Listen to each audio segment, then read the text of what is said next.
కృష్ణం కమలపత్రాక్షం పుణ్యశ్రవణకీర్తనం వాసుదేవం జగద్యోనిం నౌమి నారాయణం హరిం. భూమిలోన జొచ్చి సర్వభూత ప్రాణులనెల్ల దీమసానమోచేటి దేవుడనేను. కామించి సస్యములు కలిగించి చంద్రుడనై తేమల పండించేటి దేవుడనేను అని ఆనతిచ్చే కృష్ణుడర్జునునితో.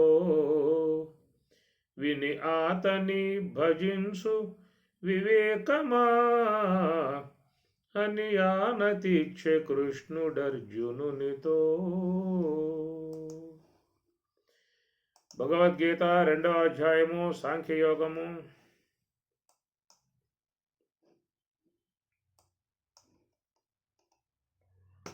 యం హి నవ్యథయంత్యేతే పురుషం పురుషర్షభ సమదుఃఖ సుఖం ధీరం సోమృతత్వాయ కల్పతే.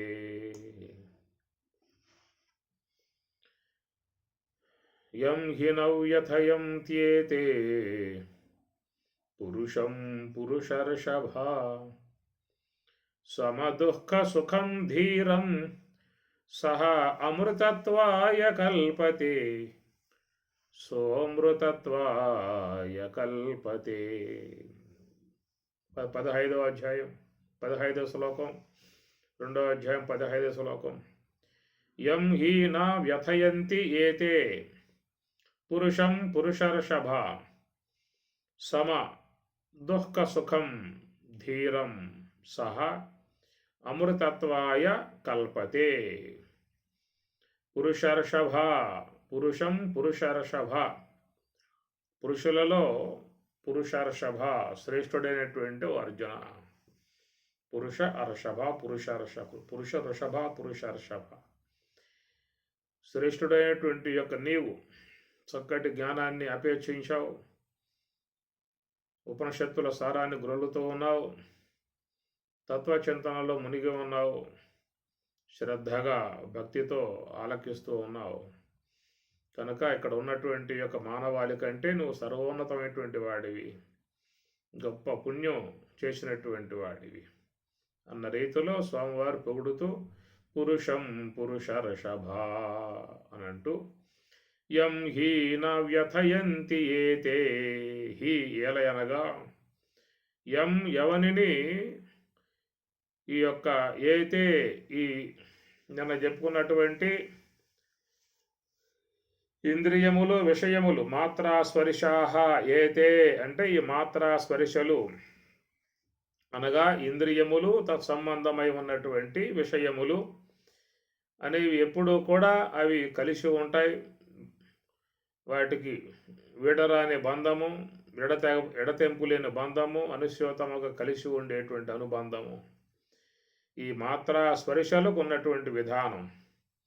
ఎట్లయితే పృథివీ నుంచి కఠినత్వం వేరు చేయలేమో, ఏ ప్రకారముగా జలము నుండి శీతలత్వాన్ని వేరు చేయలేమో, ఎట్లా అగ్ని నుంచి ఉష్ణత్వాన్ని వేరు చేయలేమో, ఏ ప్రకారముగా వాయువు నుండి చలనత్వాన్ని వేరు చేయలేము, ఏ ప్రకారముగా ఆకాశం నుంచి అవకాశం అంశాన్ని వేరు చేయలేము, అట్లాగా ఇంద్రియములకు విషయాలకు ఉన్నటువంటి ఒక అనుబంధము బాగా ఇమిడి ఉన్నటువంటి బంధం అన్నమాట. ఇది కారణం ఏంటంటే గతంలో కూడా ఒకసారి మనం చెప్పుకున్నట్లు గుర్తు.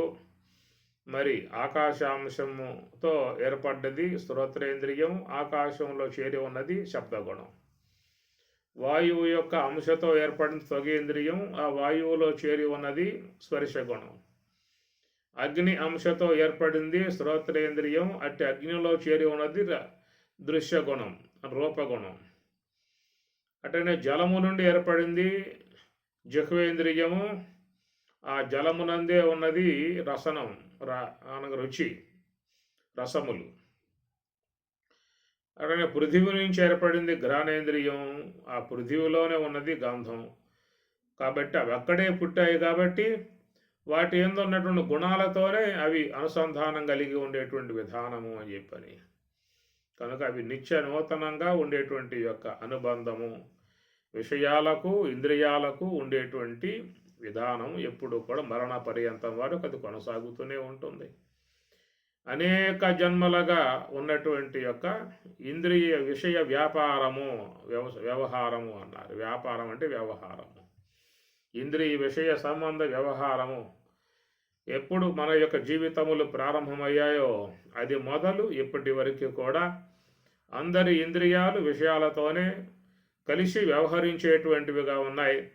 కాబట్టి ఆ వైపుకే ఇవన్నీ కూడా పోయే విధానంగా ఉంటాయి. కాబట్టి కర్మేంద్రియములు కానీ జ్ఞానేంద్రియములు కానీ అన్నీ కూడా. వాగేంద్రియం మాట్లాడుతుంది. కారణం ఏంటంటే అది ఆకాశాంశంతో పుట్టింది, ఆకాశం శబ్దాన్నే మాట్లాడుతుంది. అట్లనే పానేంద్రియం స్పర్శ విసర్జిస్తుంది. అది వాయువులో పుట్టింది కాబట్టి ఆ వాయువు యొక్క సంబంధ స్పర్శనే విసర్జిస్తుంది. అదే ప్రకారం పాదము గమనాగమనం చేస్తుంది. అది అగ్నిలో పుట్టింది కాబట్టి అగ్ని సంబంధమైన రూపాన్ని అనుసరించి అది గమనాగమనం చేస్తుంది. జలములో పుట్టింది రసన యొక్క గుహ్యేంద్రియం, జలములో పుట్టింది గుహ్యేంద్రియం కాబట్టి ఆ రసము యొక్క సంబంధమై ఉన్నటువంటి యొక్క అంశాలనే అది విసర్జిస్తూ ఉంటుంది. రసం అని చెప్పనంటే అటు వీర్యం కానీ ఇటు మూత్రం కానీ రెండింటినీ కూడా కలిగి ఉండే విధానం గుహ్యేంద్రియము అని చెప్పని. ఎందుకంటే రెండు పనులు చేసే విధానం గుహ్యమునందు జిహ్వయందు ఉన్నది. మిగతావన్నీ కూడా ఒక్కొక్క పని చేస్తూ ఉంటాయి. నేత్రం చూస్తాం వరకే చేస్తుంది, చెవి వినటం వరకే చేస్తుంది, ముక్కు వాసన గ్రహించడం వరకే చేస్తుంది. ఒక జిహ్వ అనేటువంటిది మాత్రమే గుహ్యం అనేటువంటిది రెండు పనులుగా ఉన్నటువంటి విధానము. ఆ జిహ్వేందు రసగ్రహణ శక్తి ఉన్నది. ఆడ వాక్కు కూడా ఆ యొక్క జిహ్వాగ్రయందే నిలిచి ఉన్నది. రెండు కూడా జిహ్వయందే రెండు పనులు చేసే విధానంగా ఉన్నది. అట్టనే కర్మేంద్రియం జిహ్వ యొక్క సంబంధ కర్మేంద్రియం గుహ్యేంద్రియం కూడా రెండు పనులు చేసే విధానం ఉన్నది.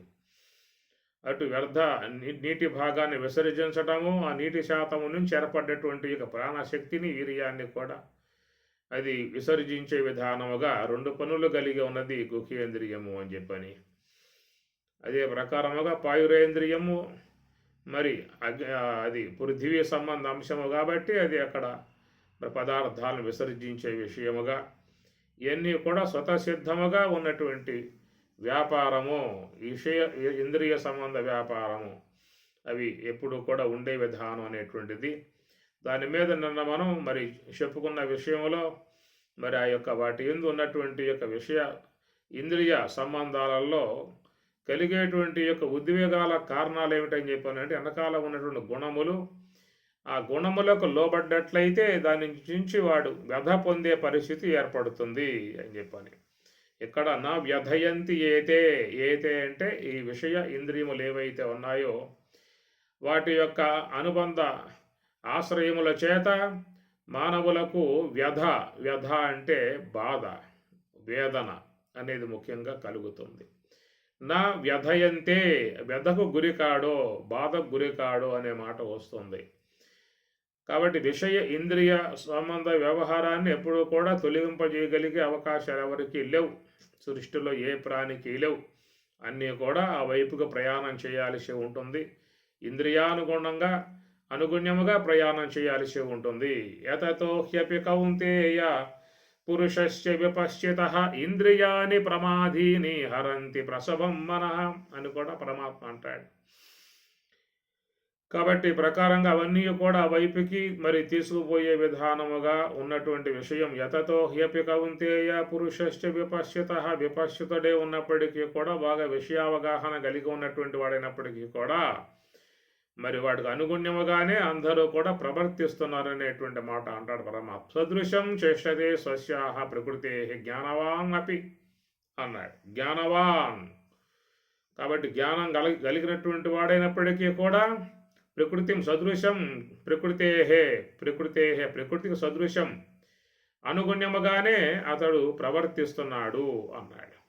నిగ్రహ కిం కరిష్యతి నిగ్రహణము కిం కరిష్యతి అది ఏం చేస్తుందా నిగ్రహం?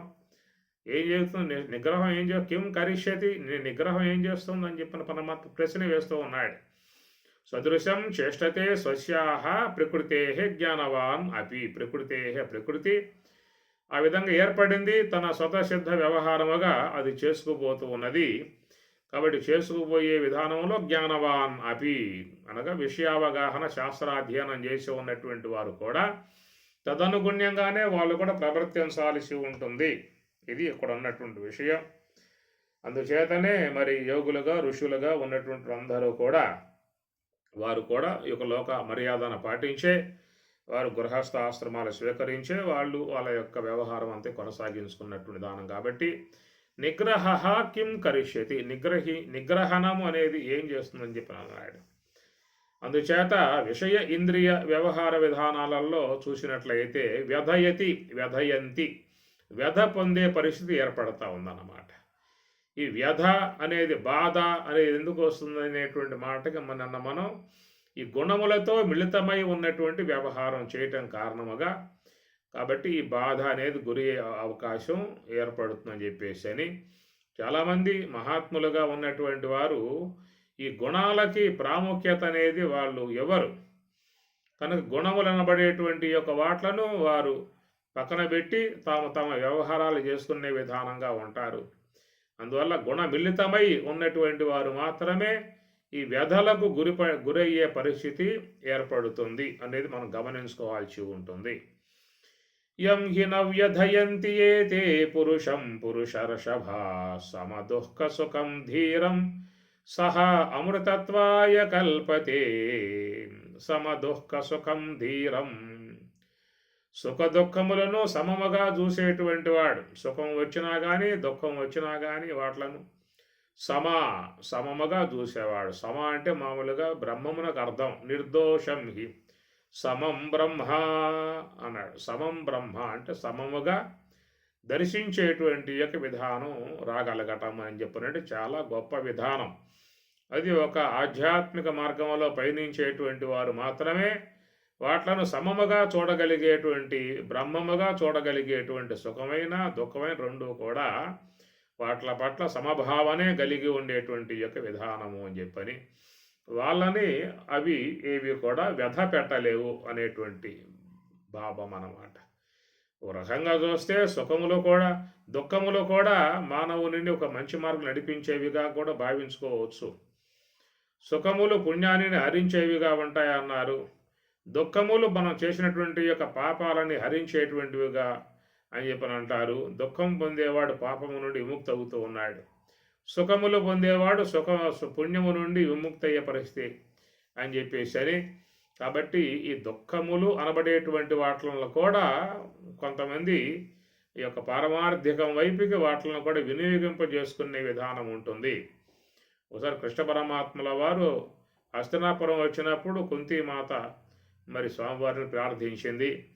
దాన్ని పరమాత్మ కూడా ఆనందపడి, అమ్మ ఎన్నో దుఃఖాలు పొందుతూ ఉన్నావే, బాధలు పొందుతూ ఉన్నావే, ఏమన్నా వరం కోరుకో నీకు వరం ఇస్తాను అని చెప్పని కృష్ణ పరమాత్మ చెప్పగా ఆ కుంతీమాత చెప్పింది, అయ్యా నాకు ఏ దుఃఖములైతే జీవితంలో నిరంతరం కొనసాగుతూ ఉన్నాయో ఆ దుఃఖములు అలాగే కొనసాగే విధానంగా ఏర్పాటు చేయ స్వామి చాలు అని చెప్పాను. అది ఆ మాట అనగానే కృష్ణ పరమాత్మ కొంచెం ఆశ్చర్యపడ్డాడు.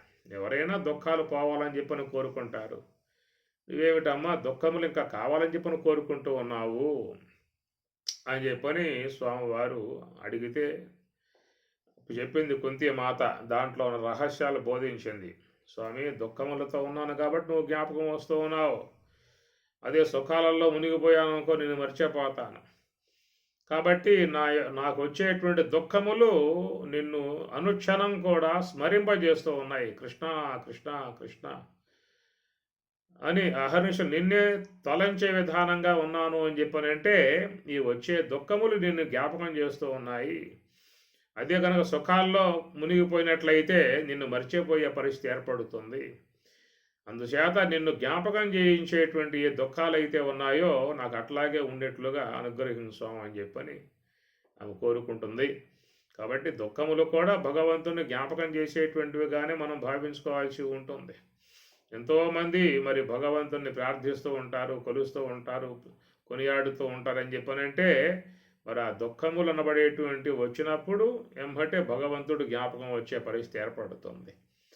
అదే సుఖాలలో మునిగిపోతే ఇక భగవంతుడు జ్ఞాపకం ఉండడు, తాత్విక విషయము జ్ఞాపకం ఉండదు. కనుక దుఃఖములు అనబడేటివి చుట్టేసినప్పుడు మరి భగవంతుని ప్రార్థించే విధానంగా వస్తుందన్నమాట. గజరాజు మనం చూస్తే గజేంద్ర మోక్షం చూసినట్లయితే కూడా ఆయన మరి దుఃఖానికి గురయ్యాడు, చివరికి భగవంతుని ప్రార్థించి ఆయన ద్వారా విముక్తుడయ్యాడు. గజరాజు మనకి అష్టమ స్కందంలో వచ్చేటువంటి గజేంద్ర మోక్షము అని చెప్పని అంటారు. పాదద్వంద్వము నేలమోపి పవనును బంధించి పంచేంద్రియోన్మాదంబున్ పరిమార్చి బుద్ధిలతకును మారాకు హత్తించి నిష్కేద బ్రహ్మ పదావలంబన రతిన్ క్రీడింసు యోగీంద్రు మర్యాదన్నక్రము విక్రమించి కరిపాదాక్రాంత నిర్వక్రమై అంటాడు భాగవతంలో. పాదద్వంద్వము నేలమోపి పవనున్ బంధించి పంచేంద్రియ ఉన్మాదంబున్ పరిమార్చి. యోగులు బ్రహ్మతత్వావలోకనం చేసేటువంటి యొక్క ఉద్దేశంతో పద్మాసనాశిరుడై చిన్ముద్రదారులే 2 కన్నులు ముకులించి ఒక పట్టుగా ఆ యోగ సాధనలో వాళ్ళు ఎట్లయితే ఈ పూట బ్రహ్మానుభవాన్ని పొందే బయటకు వస్తా అనే విధానముగా వాళ్ళు నిష్కేద బ్రహ్మ పదావలంబన రతిన్ క్రీడించు యోగీంద్రు మర్యాదన్న. యోగీంద్రుడు ఎట్లయితే గట్టి వైరాగ్యము కలిగి ఆ తత్వమునందు మనసు పెట్టి నిశ్చలంగా ఉంటారో అట్లాగా ఆ ఏనుగును కూడా ఆ యొక్క ముసలి ఆ విధంగా పట్టేసిందని చెప్పనన్నారు. ఎంతగానో పోరాటం చేశాడు, ఎంత చేసినా కానీ నిరుపయోగం. ఆ శ్రమ అంతా నిరుపయోగం అయిపోయి శక్తి అంతా ఉడికిపోయింది, ఏమి చేయగలిగే అవకాశాలు లేవు. నానానేక పయోధములు వనములోనన్ పెద్ద కాలంబు సన్మానింపం 10,00,000 కోటి కరనీనాదుండనై ఉండి మద్దానాంబ పరిపుష్ట చంద్రలతాంతశ్చాయలందుండలేక ఈ నీరాశ ఇటేల వచ్చితి భయం బెట్లో గదే ఈశ్వరా అని. ఆ చివరికి ఆయన మరి ఆ యొక్క కష్టంలో చివరికి ఆయన భగవంతుడు జ్ఞాపకం రావాల్సిన పరిస్థితి వచ్చింది. ఆ కష్టం వచ్చి ఉండకపోతే పరమాత్మను ఆ విధంగా కొలిసి ఉండేవాడేం కాదేమో. సుఖాల్లోనే మునిగిపోయి అట్లాగే జీవితం వెళ్ళిపోయేది. కష్టం వచ్చింది కాబట్టి ఆయనకి భగవంతుడు జ్ఞాపకం వచ్చే విధానం కలిగింది అక్కడ. పృథుశక్తిన్ గజమా జలగ్రహముతో పెక్కేండ్లు పోరాడి సంశిథిలంబై తన లాభు వైరి బలమును చింతించి మిథ్యా మనోరథమింకేటికి దీని గెల్వ సరిపోరంజాల రాదంసు సంవ్యధమై ఇట్లను పూర్వ పుణ్యఫల దివ్య జ్ఞాన సంపత్తితో ఆ పూర్వ జన్మలో చేసినటువంటి యొక్క పుణ్య విశేషమేమో ఆ ప్రకారంగా మనస్సు భగవంతుని వైపుకు మరలింది అన్నారు. కలడందురు దీనుల ఎడ కలడందురు కన పరమయోగి గణముల పాలం ఎవ్వని చే జనించు జగమెవ్వని లోపల నుండు లీనమై ఎవ్వని ఎందుడిందు పరమేశ్వరుడెవ్వడు మూల కారణం బెవ్వడనాది మధ్యలయుడెవ్వడు సర్వము తానయైన వాడెవ్వడు వానిని ఆత్మభౌ ఈశ్వరునే శరణంబు వేడదన్ అని ప్రకారంగా మరి ఆ వైపుకి భగవంతుని వైపుకు తిరిగి భగవత్ కృపకు పాత్రుడయ్యాడు అని చెప్పనంటే ఆయనకు వచ్చిన కష్టం భగవంతుని స్మరింపజేసింది అనేటువంటి విధానం. కష్టములు కూడా భగవంతుని జ్ఞాపకం చేసేటువంటివిగా ఉంటాయి కాబట్టి పరమాత్మ అంటూ ఉన్నాడు, సమ దుఃఖ సుఖం. సుఖం ఎట్లాగో దుఃఖాన్ని కూడా సమముగా చూడవయ్యా. అది కూడా ఉపయోగపడేటువంటి యొక్క వస్తువే. ఎందుకంటే మరి ఒక తుప్పు పట్టినటువంటి యొక్క ఇనప కత్తి అది బాగా అగ్నిలో తప్తమైతేనే దాన్ని సమ్మిటమైన పెట్టి ఒక దెబ్బ కొడితే తప్ప అది తుప్పంతా రాలిపోయే పరిస్థితి కాదు. బాగా కాలాలి, అగ్నిలో బాగా కాలితే దానికి మంచి పొదును వస్తుంది. ఆ కత్తికి బాగా తుప్పంతా రాలిపోయి మళ్ళీ యథావిధిగా వచ్చే విధానం ఉంటుంది. అట్లా బంగారం కూడా అగ్నిలో బాగా కాలితేనే దానికి మంచి వన్నె వస్తుంది, అపరంజిగా మెరిసే విధానంగా వస్తుందని చెప్పని అన్నారు. అట్లాగా దుఃఖములు కూడా మనిషిని వికసింపజేసేటువంటివి కానీ ఓ పక్షముగా ఉండే అవకాశం ఉంటుందనేటువంటి యొక్క మాట. మనం చూసేటువంటి యొక్క భక్తులందరూ కూడా ఏదో ఒక దుఃఖానికి గురయ్యే వాళ్ళు భగవత్ ఆశ్రయాన్ని పొందినటువంటి యొక్క విధానము. పరమ భక్తులుగా ఉన్నటువంటి వాళ్ళ జీవితంలో దుఃఖాలకు గురయ్యారు. ఆ దుఃఖములు భగవంతుని వైపుకు తిప్పాయన్నమాట. ఒక్కొక్క దెబ్బ పడుతూ ఉంటే భగవత్ స్మరణ. ఇక్ష్వాకుకుల తిలక ఇకనైనా పలుకావే రామచంద్ర, నీవు రక్షింపకున్నాను రక్షకులెవరింకా రామచంద్ర. కలికీతురాయి నీకు బొలుపుగా చేయిస్తి రామచంద్ర, నీవు కులుకుతో తిరిగేవు ఎవడబ్బ సొమ్మాని. ఒక్కొక్క దెబ్బకి ఒక్కొక్క కీర్తన బయటకు వచ్చింది. రామదాసు గోపన్న అన్నమాట. ఒక్క దెబ్బ కొడితే ఒక కీర్తన బయటకు వస్తా ఉందన్నమాట ఆయన దగ్గర నుంచి. నన్ను బ్రోవామని చెప్పవే సీతమ్మ తల్లి, నన్ను బ్రోవామని చెప్పవే, నన్ను బ్రోవమని చెప్పు నారీ శిరోమణి, జనకు నీ కూతుర జనని జానకమ్మా. అద్రిజ వినాతుడు భద్రాగిరీషుడు, నిద్ర మేల్కొను వేళ నెలతారో బోధించి, ఏకాంతరంగుడు శ్రీకాంత నిను కూడి, ఏకాంతమున ఏక శయ్య నుండెడి వేళ. అప్పుడు చెప్పమ్మ అంటాడు మాట, నా మాట అంటాడు. ఆ శయ్య ఏకశయ్యలో ఉన్నప్పుడు వెళ్ళగా చెబితే అంటాడు అని చెప్పి తన బాధలన్నీ ఆ విధంగా మొరబెట్టుకోవటం. కీర్తనలు, రామదాస్ కీర్తనలు అద్భుతమైన కీర్తనలు, భక్తి భావంతో ఉండే కీర్తనలు, అవి ఎంత వన్నెగా వచ్చాయని చెప్పానంటే మరి ఆ యొక్క దుఃఖం ఆ ప్రకారంగా ఈ కీర్తనలాగా దొల్లి అన్నమాట. కాబట్టి ఈ ప్రకారంగా దుఃఖములు కూడా భగవంతుని వైపుకు తిప్పేటువంటివే. ఆర్తులు అర్ధార్థులు కూడా భక్తులే అని చెప్పి స్వామి చెప్పాడు. వీళ్ళందరూ నా భక్తులే అని చెప్పి అన్నాడు. ఉదారా సర్వయేవైతే చతుర్విధా భజంతే మాం జనాశ్రుతులు అర్జున. ఆర్తోజుగా ఆర్తుడు, అర్ధార్థి, జిజ్ఞాసి, జ్ఞాని అందరు నా భక్తులే అని చెప్పి అన్నాడు. కాబట్టి ఆ ప్రకారముగా మరి పరమాత్మ సమ దుఃఖ సుఖం, సుఖ దుఃఖాలను కూడా సమంగా చూడవయ్యా. ఆ సమంగా చూడగలిగేటువంటి నైపుణ్యత వ్యక్తి సంపాదించుకోవాల్సి ఉంటుంది.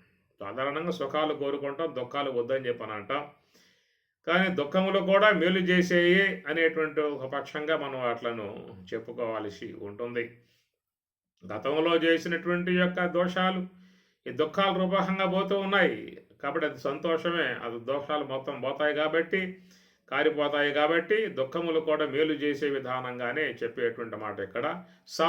సమముగా చూడు, సుఖమైన దుఃఖమైన సమముగా చూడు అని చెప్పి అన్నారు. వాల్మీకి దుఃఖానికి గురయ్యాడు. ఆ దుఃఖానికి గురి కావటం కారణంగానే మనకి రామాయణం అనేటువంటిది లోకంలోకి వచ్చింది. ఆది కవి వాల్మీకి. సో అక్కడ ప్రబంధ కావ్యం, ఆది కావ్యం రామాయణము అన్నారు. ఎన్నో శ్లోకములు కలిగి ఉన్నటువంటి యొక్క అద్భుతమైనటువంటి యొక్క ధర్మాలు కలిగి ఉన్నటువంటి రామాయణం వచ్చిందని చెప్పనంటే వాల్మీకి పొందినటువంటి యొక్క దుఃఖం, ఆ దుఃఖానికి కారణముగా, దుఃఖాన్ని ప్రతిరూపముగా ఏర్పడినటువంటిది రామాయణ విధానము. చూసినట్లయితే లోకానికి ఎంతో చక్కటి సందేశాన్ని ఇచ్చేటువంటి గ్రంథం. ఆ దుఃఖం ఆ రూపకంగా ఆ యొక్క రామాయణ కావ్యాన్ని మలిసిందని చెప్పనే భావన.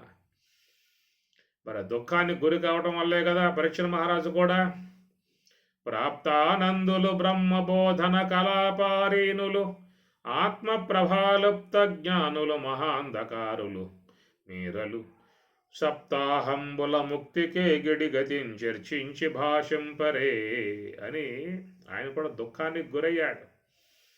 కనుక ఆ దుఃఖం ఆయన్ని తాత్వికం వైపుకి తిప్పిందన్నమాట. ఆ దుఃఖం వచ్చి ఉండకపోతే రాజ్యభోగాల్లోనూ మునిగి ఉండేవాడేమో. మరణ పర్యంతం వరకు సుఖాలలో, రాజ్యభోగాలలో, ఐశ్వర్యాలలో మునిగి అట్లాగే తను సాధించి ఉండేవాడు. కనుక ఆయనకు వచ్చిన దుఃఖం మరి మోక్షం వైపుకు తిప్పింది. చక్కటి భాగవత అంశాన్ని లోకానికి ఇచ్చి వెళ్ళిపోయింది ఆ దుఃఖం. ఈనాడు మన యొక్క భాగవతాన్ని అద్భుతముగా అధ్యయనం చేస్తున్నామంటే కారణం ఏమిటి? పరీక్షతో యొక్క ఏర్పడినటువంటి యొక్క ఆ దుఃఖం అనేటువంటిది ఈ భాగవత రూపముగా ఏర్పడి లోకానికి మంచి సందేశాత్మకము భక్తి విధానముగా వచ్చి ఉన్నటువంటి యొక్క అంశము అని అర్థం. అట్లాగా రామచంద్ర స్వామి గారు కూడా ఆయన కూడా దుఃఖానికి గురయ్యాడు. దుఃఖానికి గురై పూర్ణ వైరాగ్యంతో ఎవరితో మాట్లాడకుండా మౌనంగా ఉన్నాడు. ఆ దుఃఖం అనేది పొందటం కారణంగానే వశిష్ఠ భగవానుల వారి దగ్గర చేర్చి మరి ఆ దుఃఖ నివారణ కోసముగా ఆయన గారు మరి 33,000 శ్లోకాలు కలిగినటువంటి యొక్క బృహత్ గ్రంథాన్ని యోగ వాసిష్టాన్ని వైరాగ్య ప్రకరణము, స్థితి ప్రకరణము, ఉత్పత్తి ప్రకరణము, నిర్వాణ ప్రకరణములుగా ఉన్నటువంటి యొక్క ఆ అద్వైత భావం కలిగి ఉన్నటువంటి యోగ వాసిష్టం అనేది రావటం కూడా రామచంద్రమూర్తి కలిగినటువంటి యొక్క ఆ దుఃఖం అనేది ఈ రూపకంగా లోకానికి యోగ వాసిష్టాన్ని అందించి ఆ దుఃఖం కాస్త వెళ్ళిపోయింది. ఇట్లా చూసినట్లయితే మరి మహాత్ములు కలిగేటువంటి యొక్క దుఃఖం కూడా ఒక రకంగా చూస్తే లోకానికి మేలు చేసే విధానమే అని చెప్పి అనుకోవచ్చు. అట్లనే భగవద్గీత చెప్పుకుంటూ ఉన్నాం. మరి భగవద్గీతకు ముందుగా ఉందేమిటి? దుఃఖయోగం. దుఃఖయోగం పరమాత్మ విషాద యోగం అన్నారు.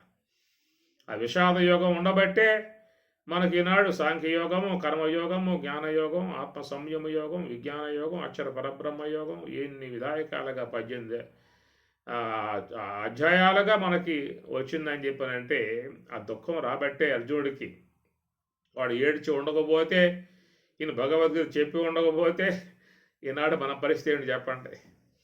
ఇంత అద్భుతముగా భగవద్గీత పారాయణం చేస్తున్నామంటే, అర్థాన్ని అధ్యయనం చేస్తున్నామంటే మోక్ష మార్గంలో ఎంతమంది పోతూ ఉన్నారు. శంకరాచార్యుల వారు, మధ్వాచార్యుల వారు, రామానుజాచార్యుల వారు ఎంతోమంది భగవద్గీతకు అర్థాలు రాశారు, వాటిని అనుసరించారు, తరించారు. ఎంతమంది తరించారని చెప్పానంటే కొన్ని లక్షల మంది భగవద్గీతను అధ్యయనం చేసి అందరూ కూడా తరించారని చెప్పానంటే మరి ఆ యొక్క భగవద్గీత రావటానికి ఉన్నటువంటిది విషాదం, అర్జున విషాదం.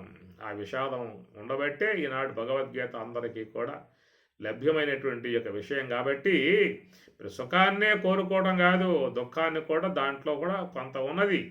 దాంట్లో కూడా మంచి జరిగే విధానాలుగా మనం చూసే విధానం ఉంటుంది. ఇట్లా చూస్తే మహాత్ములందరూ కూడా మరి దుఃఖాన్ని కూడా ఒక ఆయుధముగా తీసుకుని వాళ్ళు శ్రమపడి తత్వానుభవాన్ని పొందారు. సహా అమృతత్వాయ కల్పతే అని చెప్పి అంటూ ఉన్నాడు. రమణ భగవానుల వారు తిరుమన్నామలై పోయి తిరుమన్నామలైలో అక్కడ మరి కూర్చుని ఎంతో వ్యధ కలిగినప్పటికీ కూడా దాన్ని తట్టుకొని నివృత్తి మార్గంలో పయనించాడు. ధీరం సహా అమృతత్వాయ కల్పతే. అట్టి ధీరుడు అమృతత్వాయ కల్పతే, అమృత ప్రాప్త అమృత తత్వ అన్ని అనుభవాన్ని అతడు కల్పతే పొందగలిగాడని చెప్పానంటే దాన్ని స్వాగతించాడు, ఆ బాధను స్వాగతించాడు, ఆ వ్యధ స్వాగతించాడు. ఆ స్వాగతించాడు కాబట్టే ఆయన మహర్షి కాగలిగాడు. రమణుడు రమణ మహర్షి కాగలిగాడు. ఆ విధంగా మహాత్ములందరూ కూడా దానిని ఒక ఆయుధముగా తీసుకుని మలుసుకుని అమృతత్వాయ కల్పతే, అమృత ప్రాప్తిని పొందేందుకు వాళ్ళు అక్కడ దాన్ని స్వీకరించారు, స్వాగతించారు. దాన్ని చక్కగా ఈ యొక్క నివృత్తి మార్గం వైపుకి దానిని వినియోగించుకున్నారు, వాడుకున్నారు అన్నమాట. దాన్ని మలయాళ స్వాముల వారు 12 సంవత్సరాలు గోగర్భంలో ఉండి వ్యధను భరించాడు ఆయన గారు.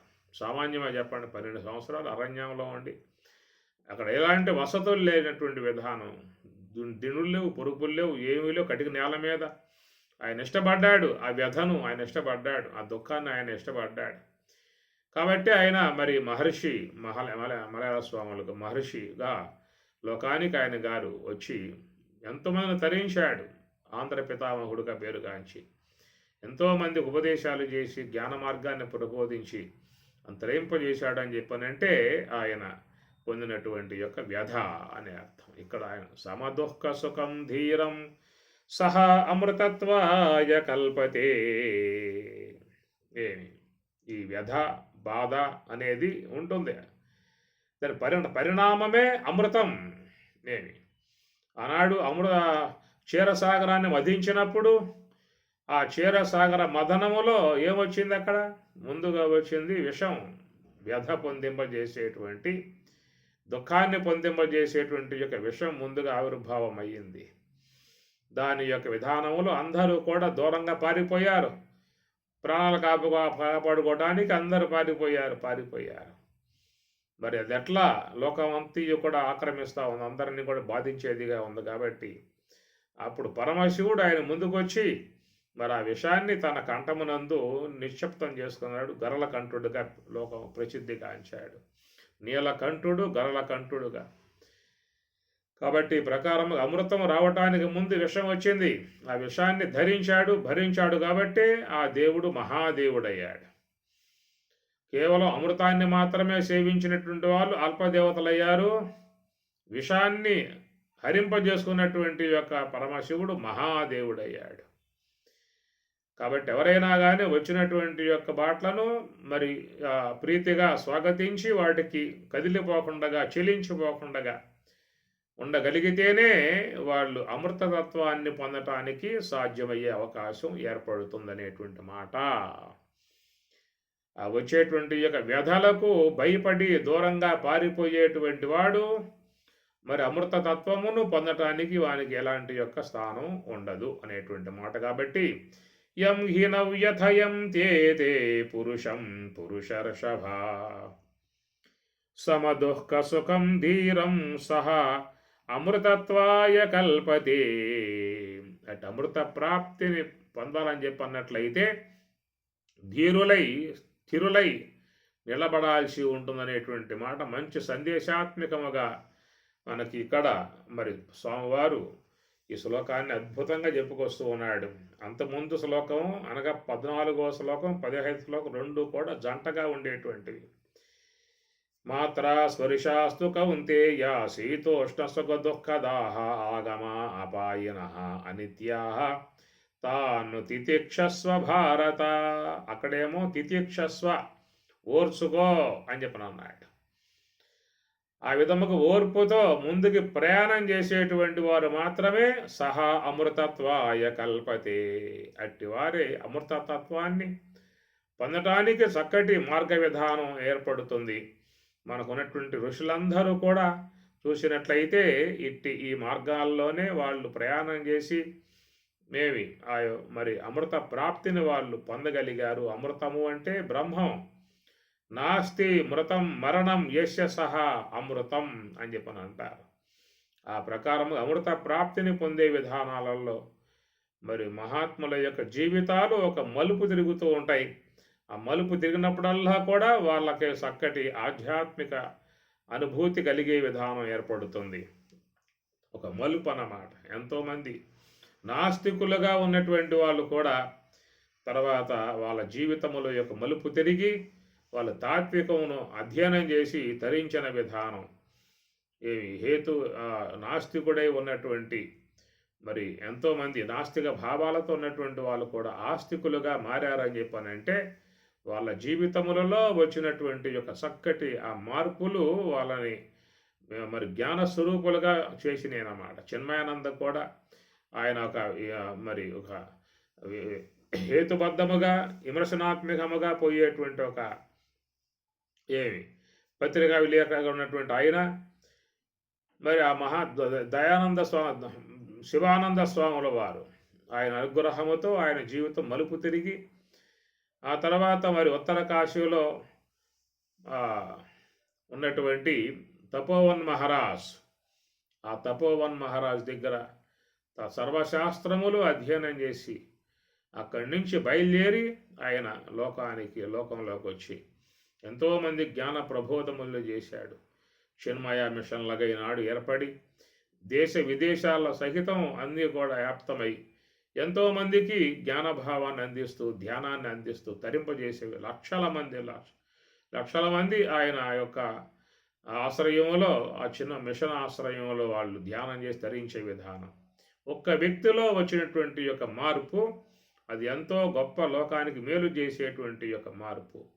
అట్లా చూస్తే ఒక్కొక్క వ్యక్తి ఆ విధంగా ఏదో రూపంగా మలుపు తిప్పినటువంటి యొక్క ఈ దుఃఖములు, ఈ వ్యధలు, ఈ దుఃఖములు అనబడేటువంటివి రమణ భగవానుడు కూడా అలాంటి యొక్క బాధకే గురై ఆయన అక్కడి నుంచి ఇంటి నుంచి బయలుదేరి తన జీవితం మలుపు తిరిగి తిరుమన్నామలై వచ్చి అక్కడ తపస్సు చేసి ఆ తపస్సులో పండిపోయి జ్ఞానస్వరూపుడై మరి లోకానికి ఎంతో వెలుగుని ప్రకాశాన్ని అందించినటువంటి యొక్క విధానం. కాబట్టి అట్లాగా మానవ జీవితములు ఏ పూట ఎట్లాగా మలుపు తిరుగుతాయో చెప్పే విధానాలు కాదు, ఆ మలుపులు తిప్పే విధానంగా ఉన్న ఏమిటని చెప్పానంటే ఇక్కడ వ్యధ అనేటువంటి యొక్క విధానము అది సహా అమృతత్వాయ కల్పతే, అమృత ప్రాప్తికి హేతు అవుతాయి అన్నమాట. సమర్థ రామదాసు ఆయన మరి తల్లి యొక్క భావానికి ఆయన గౌరవించి తల్లి కోరిక అన్నమాట, మీరు ఎట్లనే వివాహం చేయాలి, వివాహం చేసే తప్ప ఇంటి పట్టున ఉన్నాడు, ఎప్పుడు దేవుడి నుంచి పోతూ ఉంటాడు అని చెప్పేసి అని ఆ తల్లి ఒక సంబంధం ఏర్పాటు చేసింది. మరి అట్లాగా ఆయన కూడా తల్లి మాట గౌరవించి ఆ యొక్క మార్గంలో పోవటానికి నిశ్చయించుకున్నాడు. మరి ఆయన ఆ ప్రవృత్తి మార్గాన్ని అవలంబించడానికి నిశ్చయించుకున్నప్పుడు మరి ఆ వివాహ సందర్భంలో అయ్యవారు చెబుతూ ఉన్నాడు, సావధానం సావధానం సావధానం అని చెప్పి అంటూ ఉన్నాడు.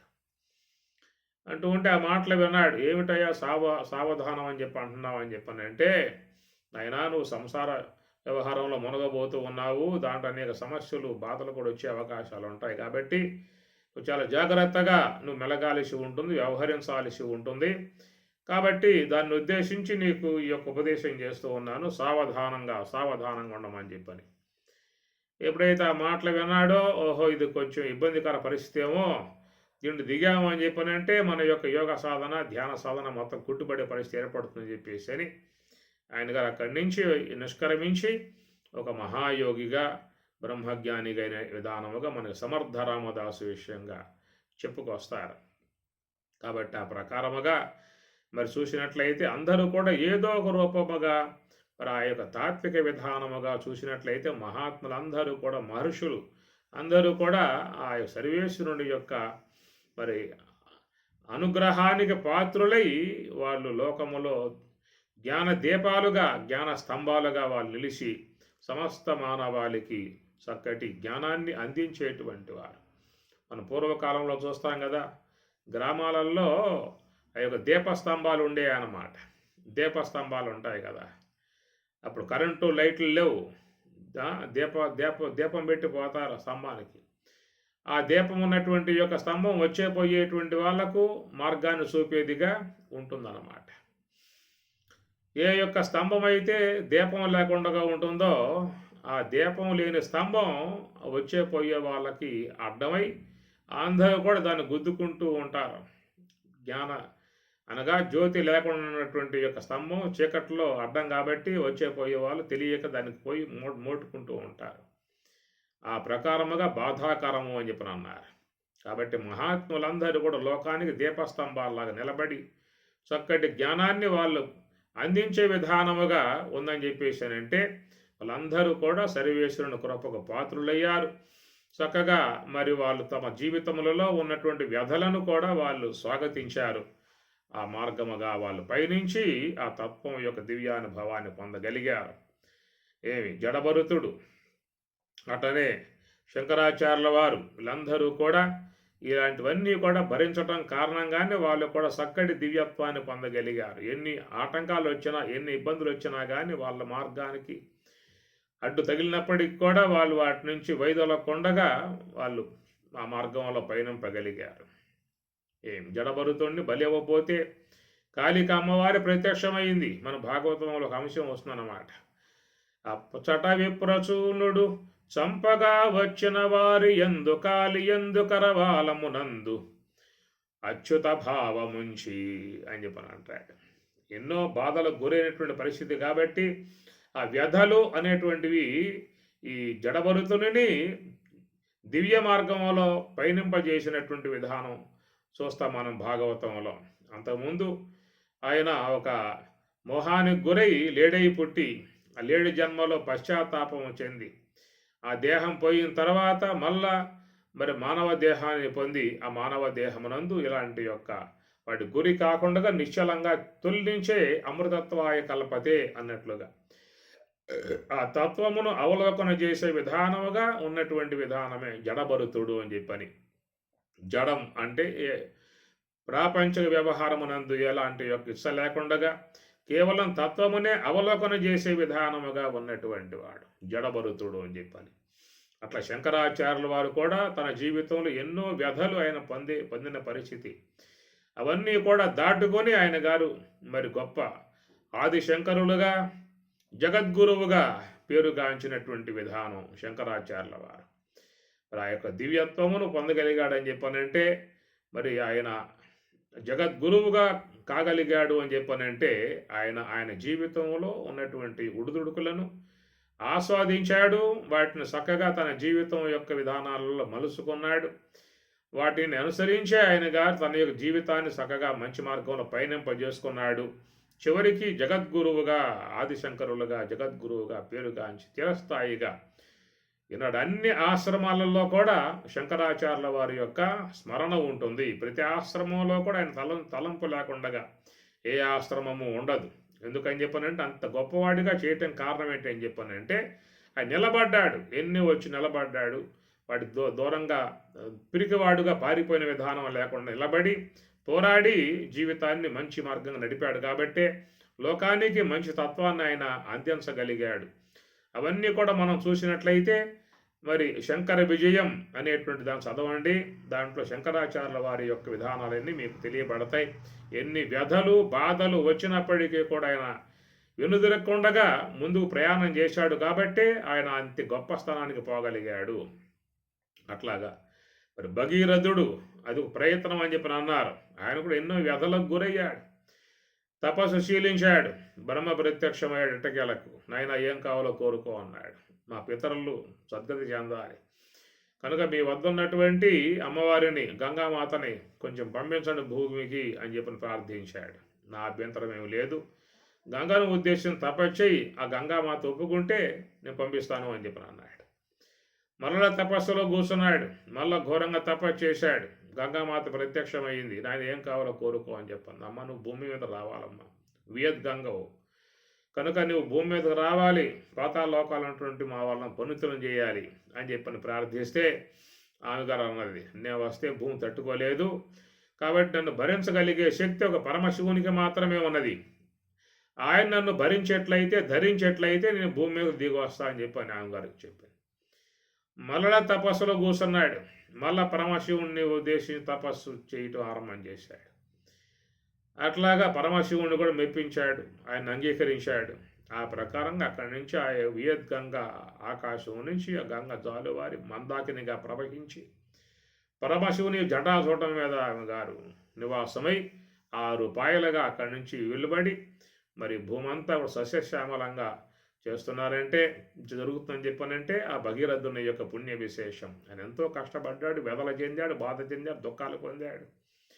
ఆ దుఃఖములు అనేటువంటి యొక్క వాడి పరిణామమే ఈనాడు చూసినట్లయితే మనకి మరి ఎంతోమంది ఆ గంగలో స్నానం చేసి పునీతులమయ్యాము, పవిత్రులమయ్యాము, మనం తరించాము, మా జీవితాలు పావనమైనాయి అని చెప్పని అందరూ కూడా భావించుకుంటూ ఉన్నారు. గంగోత్రి కానీ, ఉత్తర కాశీ కానీ, ఋషికేశము, హరిద్వార్, కాశీ ఈ ప్రకారంగా ఆశాంతం ఆ గంగ పవిత్రముగా మరి భారతీయులకు దర్శనం ఇస్తూ మరి అందరూ కూడా దాంట్లో పునీతులుగా స్నానాలు చేసి తరించే విధానంగా అని చెప్పానంటే ఆనాడు ఆయన పొందినటువంటి యొక్క వ్యధ యం హిన వ్యధయం చేతే పురుషం పురుషర్షభ. కాబట్టి వాళ్ళు ఆ వ్యధలను అట్లాగా భరించగలిగినటువంటి యొక్క విధానం నుంచే వాళ్ళు చక్కటి దివ్య విధానాలుగా వచ్చి ఉన్నారని చెప్పేసి అనేటువంటి మాట.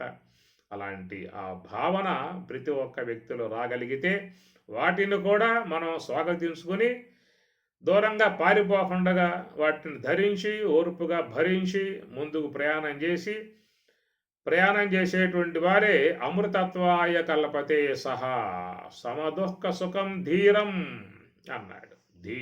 ధీరుడు అంట. ధీరం అంటే స్థిరముగా నిలబడటం, స్థిరముగా ఉండటం. ఎన్ని వచ్చి తాగుతూ ఉన్నప్పటికీ కూడా వాడి చెల్లించకుండగా సముద్రపు ఒడ్డున పెద్ద పర్వతం ఉన్నది.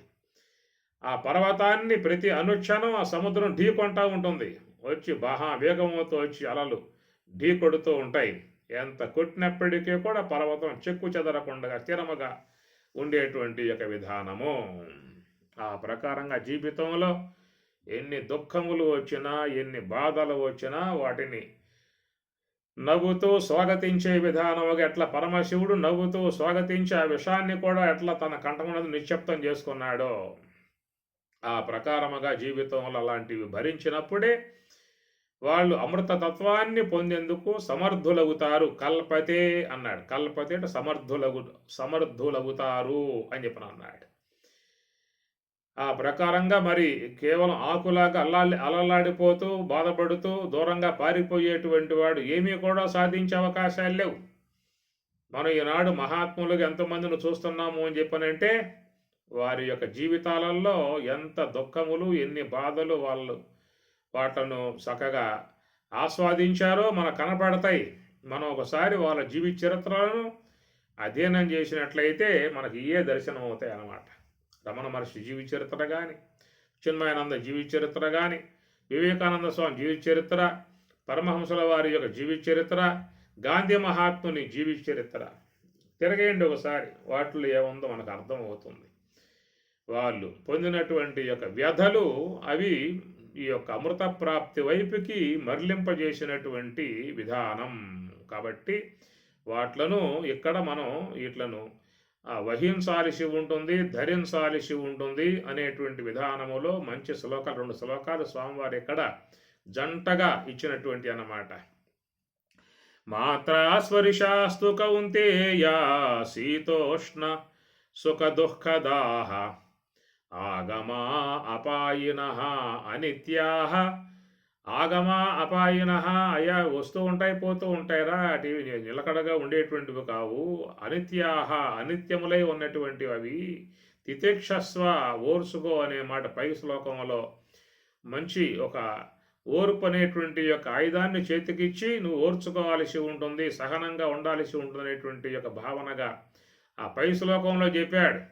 అవి నిలకడగా ఉండేవి కాదు, వస్తూ ఉంటాయి పోతూ ఉంటాయి. కాబట్టి వాటిని ఓర్చుకు నిలబడ్డప్పుడే మరి ఇక్కడ కింద చెప్పినట్లుగా అమృతత్వాయ కల్పతే నా యం హి నా వ్యథయంతే ఏతే, ఈ అన్నీ కూడా నా వ్యథయంతి వ్యధ పెట్టలేవో.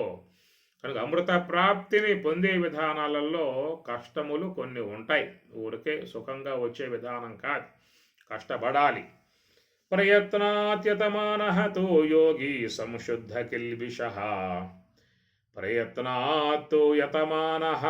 యతమానం అంటే ప్రయత్నం, నిరంతరంగా మనస్సుని హంస యొక్క ఆశ్రయంలో పెట్టి ధ్యానం చేసేటువంటి యొక్క విధానం, ఆ ప్రయత్నం ముఖ్యంగా ఉండాలి. ఆ ప్రయత్నం చేసేటువంటి వాళ్ళకు కూడా చాలా మరి బాధలు వస్తాయి. ధ్యాన సమయంలో ధ్యానం చేసే వాళ్ళకు కూడా ఈ బాధలు సహజము, వ్యధలు సహజము. కాబట్టి అవి తట్టుకోలేక ఎంతోమంది దూరంగా పారిపోయేది చూస్తూ ఉన్నాం.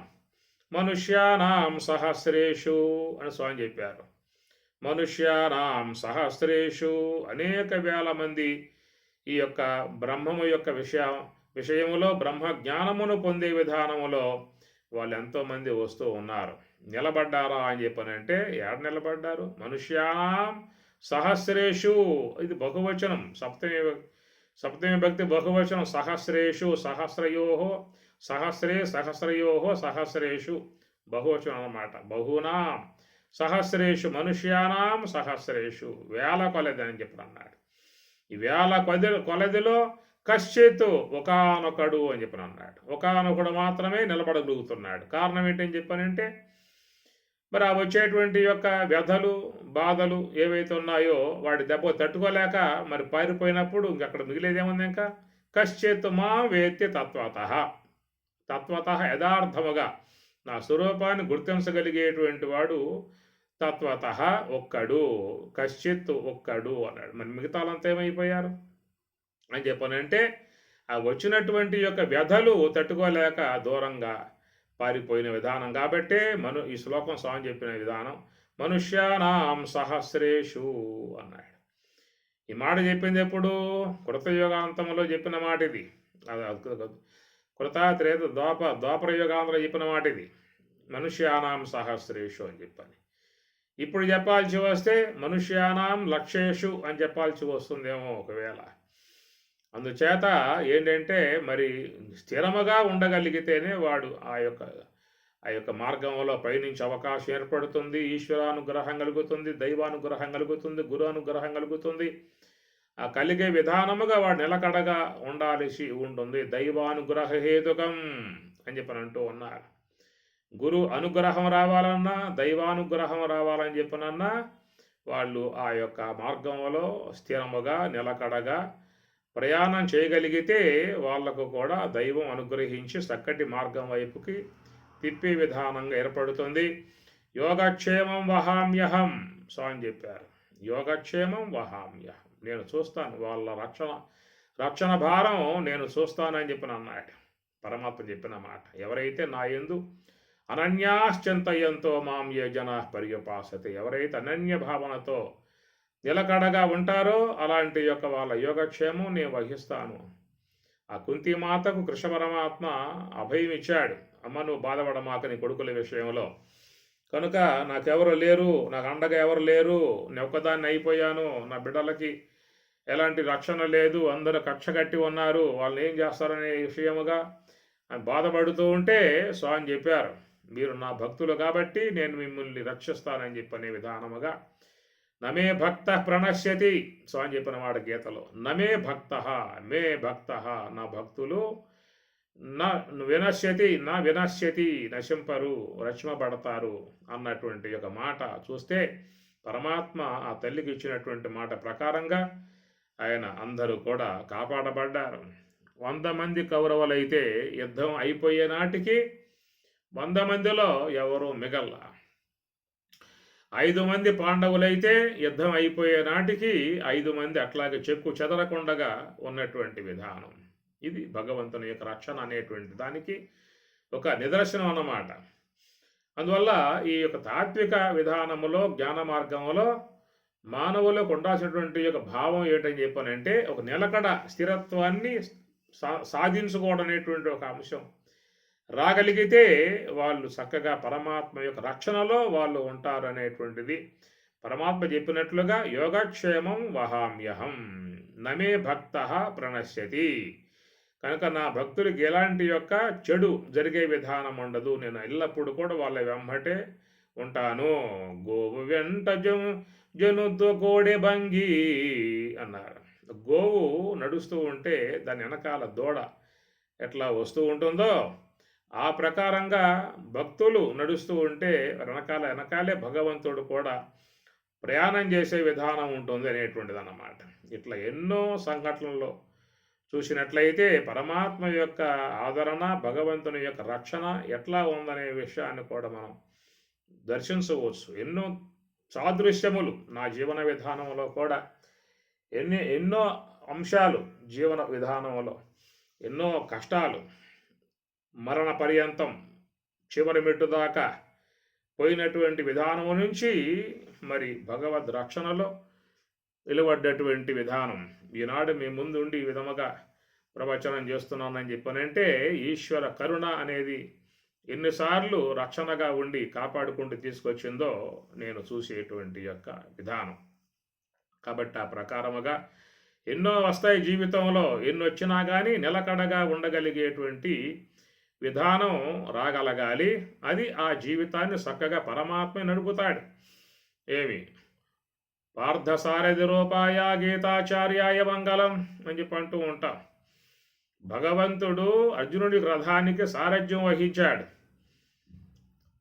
ఏమి ఆ యొక్క పగ్గాలు స్వామి చేత్తో పట్టుకున్నాడు, నడిపాడు, రథం నడిపాడు, చక్కగా విజయాన్ని చేకూర్చాడు. అడిగాడు ధృతరాష్ట్రుడు, ధర్మక్షేత్రే కురుక్షేత్రే సమవేతాయుత్సవ మామకాహ పాండవాశ్చైవ కిం అకుర్వత సంజయ అని చెప్పి అడిగినప్పుడు సంజయుడు సమాధానం చెప్పాడు. అడిగాడు ధృతరాష్ట్రుడు, నా పుత్రులు పాండురాజు పుత్రులు ధర్మక్షేత్రం కురుక్షేత్రములో కలిసి కిం అకుర్వత ఏమి చేసిరి అనేటువంటి మాటకు సంజయుడు సమాధానం, అయ్యా ఏం చేసేది ఏమన్నది, ఎత్ర యోగీశ్వర కృష్ణ ఎత్ర పార్థో ధనుర్ధర తత్ర శ్రీ విజయ భూతి ధ్రువా నీతిర్మతిర్మమా యత్ర యోగీశ్వర, యోగయోగీశ్వరుడు కృష్ణ పరమాత్మ ఏ పక్షంలో ఉన్నాడో అక్కడే తత్ర శ్రీ విజయ భూతి ధ్రువానీతి మతి మమ, అక్కడే విజయం ఉంటుంది, అక్కడే ఐశ్వర్యం ఉంటుంది, అక్కడే ఆయనకి సమస్త శుభములు ఉండే విధానం అని సంజయుడి యొక్క సమాధానం. మీరు భగవద్గీత తీయండి, ఆ భగవద్గీతలో చివరి శ్లోకం వైపుకు పోండి, ఆ చివరి శ్లోకంలో ఉపసంహార శ్లోకంలో ఆయన సమాధానం వస్తుంది. కాబట్టి భగవద్గీత ఉపక్రమ శ్లోకం ధర్మక్షేత్రే కురుక్షేత్రే కాగా, ఉపసంహార చివరి శ్లోకం చూసినట్లయితే యత్ర యోగీశ్వర కృష్ణ అనేటువంటి మాట అన్నమాట. కాబట్టి నా పుత్రులు పాండ్రాజు పుత్రులు కలిసి యుద్ధరంగంలో ఏం చేయబోతున్నారు, ఏం జరగబోతున్నది, ఎలాంటి పరిస్థితి అని చెప్పని అడిగినటువంటి యొక్క మాటకి సంజయుని యొక్క సమాధానం చివరిలో శ్లోకం యత్ర యోగీశ్వర కృష్ణ, యోగీశ్వరుడు కృష్ణ పరమాత్మ ఏ పక్షములైతే ఉన్నాడో తత్ర శ్రీ విజయ భూతి, ఆ వైపే విజయము విభూతి అన్నీ కూడా ఉండే విధానం అనేటువంటి యొక్క మాట చాలా గొప్ప విధానము. అందరూ కూడా జీవితంలో అది నమ్ముకొని ఉండాల్సి ఉంటుంది, అలాంటి యొక్క భావన కలిగి ఉండాల్సి ఉంటుంది.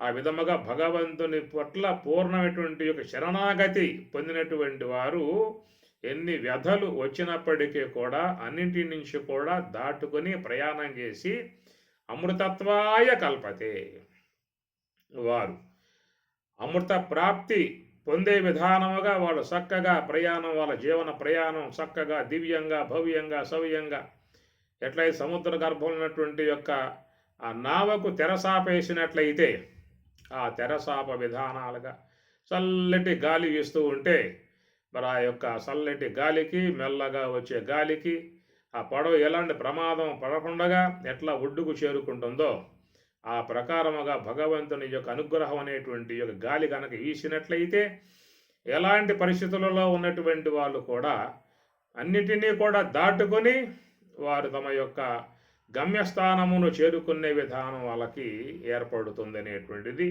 చక్కటి సందేశాన్ని అందించేటువంటి శ్లోకం మనకిది. యం హి నవ్యథయం తే పురుషం పురుషర్షభా సమదుఃఖ సుఖం ధీరం సహ అమృతత్వాయ కల్పతే. నా విషయం కూడా చాలా వరకు మరి యొక్క ఈ దివ్య మార్గంలో చిన్నప్పటి నుంచే మంచి మరి పెద్దల యొక్క తల్లిదండ్రుల యొక్క సంస్కారము, మరి జన్మతః వచ్చిన సంస్కారం తోడై ఈ తాత్విక మార్గంలో నడిపించినప్పుడు చిన్నప్పుడే మరి స్వరాజ్య ఆశ్రమం సంఘంలో తొలిగా అడుగుపెట్టిన విధానం, అంతకుముందు భక్తిపరంగా ఉన్నటువంటి యొక్క నేను తర్వాత జ్ఞానం వైపుకి ఆ యొక్క జీవితం మళ్లింపబడిందని చెప్పానంటే అది ఈశ్వర అనుగ్రహముగా. ఎలాంటి యొక్క మరి విద్య చదువు లేకపోయినప్పటికీ కూడా మరి గురు కరుణ, గురు అనుగ్రహముతో మరి అన్నీ కూడా అధ్యయనం చేయగలిగేటువంటి విధానముగా, చిన్నతనములో మంచి సాధనాంశం అందటం కారణముగా ఎప్పుడు కూడా ధ్యానం ధ్యానం ధ్యానం, మనస్సు కూడా బాగా తన్మయత్వంతో ఉండిపోయేది. ఎందుకంటే చిన్నతనం కాబట్టి దాంట్లో ఎక్కువగా ఈ సంస్కార సంబంధ ముద్రలు ఉండేవి కాదు కనుక అట్లాగా మనసు శ్వాస వెంబడే తిప్పాను అని చెప్పానంటే ఎంబడి తన్మయత్వంతో గంటల తరబడి అట్లాగే ఉండిపోయేటువంటి విషయం స్థితి రావటం అని చెప్పానంటే ఈశ్వర అనుగ్రహం. ఆ చిన్నతనంలోనే మరి అలాంటి యొక్క భావం రావటం అంటే జన్మ సంస్కారంగా భావిస్తున్నటువంటిది.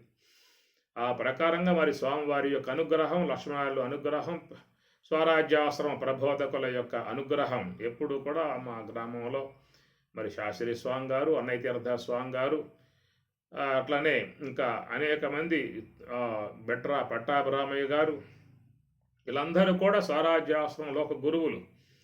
తాత్విక విషయాలు ఎంతో అద్భుతముగా బోధించేటువంటి యొక్క విధానం వాళ్ళు.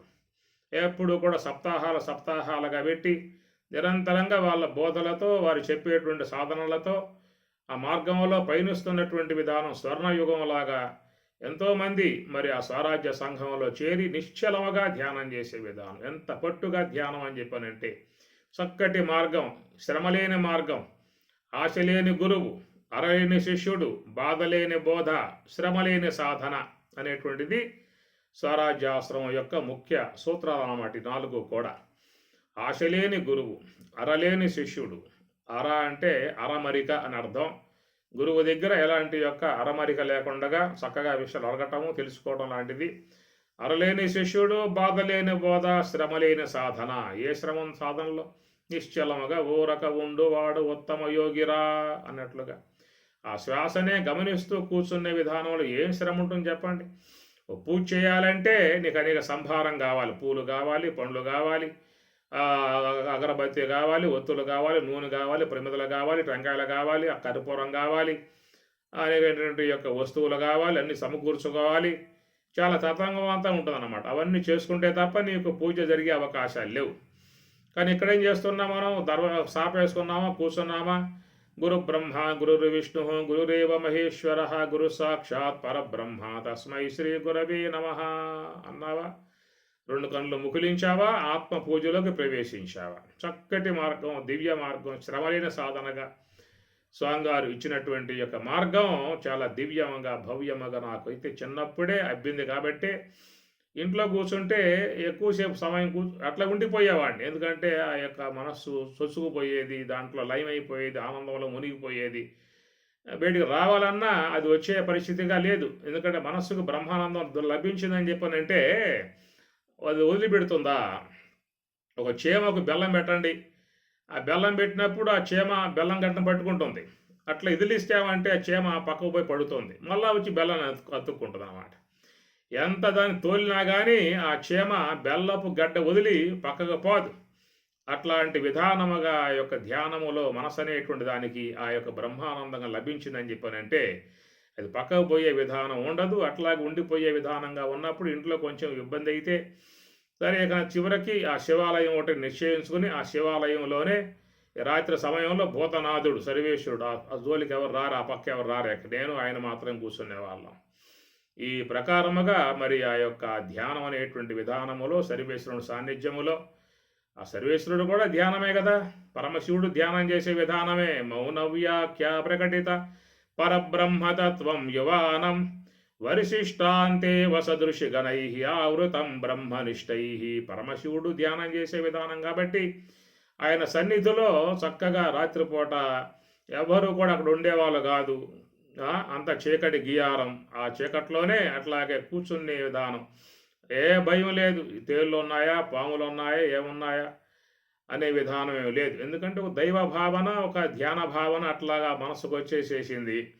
కాబట్టి దాన్ని నిలబడిపోయిన తర్వాత ఇంకా దాని గురించినటువంటి ఆలోచనలు వచ్చే అవకాశంగా ఉండేవి కాదు.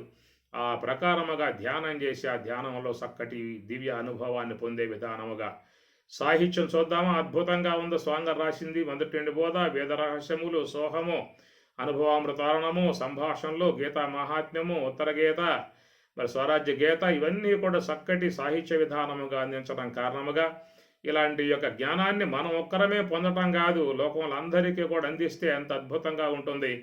లక్ష్మీ గారు ఎంత శ్రమపడి ఈ విద్యను తీసుకొచ్చారు, ఎంత శ్రమపడి ఈ విషయాలను లోకాలకు అందించాడు. అలాంటి యొక్క విధానములో ఆయన చేసేటువంటి యొక్క మరి ఆ యొక్క మానవ సేవ అనగా ఆధ్యాత్మిక సేవలో మనం కూడా కొంత భాగస్వాములైనట్లయితే బాగా ఉంటుంది అనే తలంపు ఆనాడు చిన్నప్పుడే వచ్చిన విధానం. ఎందుకంటే పెద్దలుగా ఉన్నటువంటి శాస్త్రి స్వామి వారు కానీ, అన్నయ్య తీర్థ స్వామి వారు కానీ, బిట్రా పట్టాభిరామయ్య గారు కానీ, పూర్ణానంద స్వామి వారు కానీ, లక్ష్మణ స్వామి, ఎంతోమంది అందరూ కూడా ఈ బాటలో వాళ్ళ జీవితాలను చక్కగా వినియోగింపజేసి గురుసేవలో ఉన్నారు. కాబట్టి మనం కూడా మార్గంలో పోతే బాగుంటుందనేటువంటి ఒక తలంపు ప్రగాఢముగా ఆనాడే వచ్చిందని చెప్పనంటే అది ఈశ్వర సంకల్పమే, అది గురు సంకల్పముగానే భావించి ప్రయాణం చేశాను, తిరిగాను, సప్తాహాలు నిర్వహించాను. అయితే ఇంట్లో సాధారణంగా ఏంటంటే ఎట్లా సమర్థ రామదాసు గారిని గృహస్థులుగా చేయాలనేటువంటి భావం తల్లి కలిగిందో ఆ ప్రకారంగానే మరి భావించే విధానం ఉంటుంది. వీడు పోతూ ఉన్నాడు, చిక్కే అవకాశాలు లేవు, ఏదన్నా కాస్త ముడి పడేసామంటే ఏడపోయే అవకాశాలను మన కళ్ళ ముందు ఉంటాడు అని చెప్పి అనేది కుటుంబంలో సాధారణంగా అందరికీ ఉంటుంది. ఎవరు వదిలిపెడతారు బిడ్డలనే? అట్లా పోతామని చెప్పానంటే ఎవరు పోనివ్వరు సాధారణంగా. కాబట్టి ఈ విధంగా పోతూ సప్తాహాలు చేస్తూ బోధలు చేస్తూ ధ్యానం అని చెప్పనంటూ మహాత్ములు పిలిపిస్తూ సప్తాహాలు పెట్టిస్తూ మనం కూడా బయటికి పోయి సప్తాహాలు చేస్తూ ఉన్న విధానం చూసినప్పుడు మా తండ్రి గారు కూడా ఇట్లా అయితే లాభం లేదు, ఈడు పోతాడు చక్కటి చేతి మన చేతికి అని చెప్పేసి అని ఆయన గారు కూడా మరి అయ్యా నువ్వు పెళ్లి చేసుకోవాలి, కుటుంబంలో మా దగ్గర ఉండాలి అని చెప్పేసి అని గట్టిగా ఆయన పట్టాడు. అక్కడ చెప్పేశా, కుదరదు, వ్యవహారం కుదరదు. నీకు ఉన్నటువంటి 3 బిడ్డలు ఉన్నారు, వాళ్ళు చాలు నీకు, ఇక నన్ను మాత్రం వదిలిపెట్టేసి నేను ఈ యొక్క తాత్విక మార్గంలో ఉండి గురు సేవ చేయాలి, స్వరాజ్యాశ్రమం సేవ చేయాలి, జ్ఞాన మార్గంలో పయనించాలి అనే విధానంగా చెప్పినప్పుడు వాళ్ళు ఎంతగానో చెప్పారు. వాళ్ళు చెప్తారు, వాళ్ళ ధర్మం చెప్పాలి కూడా, చెప్తారు కూడా. ఎందుకంటే వాళ్ళ భావం వాళ్ళకు ఉంటుంది. కాబట్టి ఈ ప్రకారంగా చెప్పినా కానీ మరి ఇదే విధానం కనపడలా, ఇదే రకంగా కనపడలేదు ఆ పని. సరే అప్పుడు మా పెదనాన్న ఉన్నాడు. మా పెదనాన్న గారు ఆయన ఒకే కూతురు, ఒకే కుమార్తె, ఆమెకు ఒక బిడ్డ. ఆయన ఒకసారి కూర్చోబెట్టి, నాయనా ఇదిగో చూడు, మరి చక్కగా మా అమ్మాయి ఉన్నది, వివాహం చేసుకో, నా సంపద మొత్తం నీకు ఇచ్చేస్తా అని చెప్పేసి అని ఆయన గారు ఒక ఆఫర్ పెట్టాడు ఆ పని. మరి ఆయన గారు వివాహం చేసుకో, నాకున్నటువంటి యావదాస్తి, ఆయనకు మగబిడ్డలు లేరు, మా పెదనాన్నకి మగబిడ్డలు లేరు, ఒక ఆడబిడ్డ, ఆ అమ్మాయికి ఒక అమ్మాయి అన్నమాట. ఆమె వివాహం చేసుకున్నట్లయితే మరి మొత్తం ఆస్తి అంతా కూడా నీ పేరు మీద పెట్టేస్తానని చెప్పని ఒక పెద్ద ఆఫర్ ఒకటి ఏర్పాటు చేశారు ఆయన గారు. కానీ నాకైతే దాని ఏందో ఆలోచన లేదు. ఈయన గారు ఏదో కట్టేయాలి, పెట్టేయాలని చెప్పి ఉద్దేశంతో అనుకున్నారు. ఆ తర్వాత మా తండ్రి గారు, మరి మా తండ్రి గారికి నలుగురు మగబిడ్డలు, ఒక అమ్మాయి అయితే మరి ఆ అమ్మాయికి వివాహం చేసినటువంటి విధానముగా సంబంధం కుదిరింది. ఆ సంబంధ లగ్నం కుదిరింది. మా తండ్రి చెప్పాడు, అయ్యా నువ్వు పోతా అని చెప్పి అంటున్నావు కాబట్టి, సరే మేము ఆపగలిగేది ఏం అవకాశాలు లేవు, నువ్వు పోతా అని చెప్పి అంటున్నావు కాబట్టి వెళ్ళిపో, నీ మార్గం వెళ్ళిపో, నువ్వు ధ్యానం చేసుకుంటావో, జపం చేసుకుంటావో, శ్రవణం చేస్తావో, లోక ప్రచారం చేస్తావు, ఏమన్నా చేసుకో, అయితే మాత్రం నాకు ఈ యొక్క అమ్మాయి భారం కాబట్టి ఆ అమ్మాయి వివాహం చేసి నువ్వు వెళ్ళు అనే విధానంగా ఆయన గారు శాసనం చేశాడు. సరే ఏదో కొంత అవకాశం ఇచ్చాడు కాబట్టి అని చెప్పన్న ఉద్దేశంతో దానికి ప్రయత్నంలో దిగాను. మరి ఆ కాలంలో మరి అంత ఖర్చు, పెళ్ళికి అయ్యే ఖర్చు, కట్నానికి అయ్యే ఖర్చు తేవాలని చెప్పనంటే నా దగ్గర ఆడడం తేవటానికి ఆయన శాసనం పెట్టాడు, నువ్వు పోవాలంటే ఇది చెయ్యాలి, ఇది చేయకపోతే ఇంటికాడే ఉండు, నువ్వు పోవడానికి వీలు లేదు, ఒకవేళ పోయేట్లయితే ఈ కార్యం చేసి నువ్వు నీ యొక్క మార్గంలో వెళ్ళమని చెప్పేసి ఆయన గారు శాసించిన విధానం. అయితే అప్పట్లో నాకు గుంటూరులో ఒక అతను ఉన్నాడు, ఎవరని చెప్పారంటే సోమసుందరం గారు. ఆయన చాలా కోటీశ్వరుడు. ఆయనతో మంచి స్నేహం ఒకటి ఏర్పడిందనమాట. ఆ కాలంలో మేము సప్తాహాలు చేసేవాళ్ళం, భజన సప్తాహాలు చేసేవాళ్ళము. ఆయన ఆ యొక్క కంపెనీ ఉండేది ఆయనకి, దాంట్లో ఆయన భక్తుడు, పరమభక్తుడు. ఎట్లా ఉంటాడని చెప్పారంటే మంచి సుందరాకారము, మంచి ఆజానబాహు, ఆయన్ను చూస్తే ఆంజనేయ స్వామిని చూసినట్లే అంతగా ఉండే విధానం అన్నమాట. అయితే ఆయన సప్తాహం పెట్టినప్పుడు ఆ భజన సప్తాహం నేను కూడా పోయేవాడిని.